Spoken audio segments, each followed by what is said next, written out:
që e kemi, Ibrahimovic, që Gjoka është lojtar më i pjekër, është kapiten, ky Manzambi është vesh botërori i tij por edhe ka me pas mundësi me Petrika, Gulla, shumë tjerë, edhe besoj që në konsultim me komplet stafin e trajnerëve dhe stafin e lojtarëve e kanë bërë. Kush e zgjum penallin para lojës?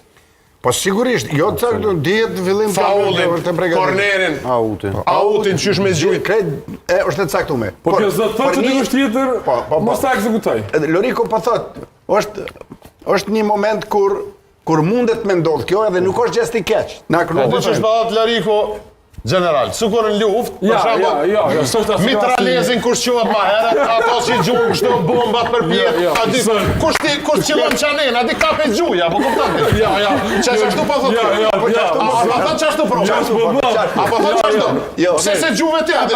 A di ka ti pas mitralez, a di ka me pak gjuja, do të thotë mitralez. Ka ti gjuja se. Gjudi një gabim. Saktë. Nuk e ka kjo shumë keq, po për minutet me ndez debatin se ka pas. E ka kuptimin e leadershipit, e ka liderit që mundot Gjaka ka vepru si profesionist. Kurse kjo që po thu ti... A ti ishte më profesionist nëse do t'ja një Jo, ka pas raste dhe për tjera të kanë shutu penalti. Minuta 90, rezultati 0-0, gjysmë finalja për me shku Zvicra në finale.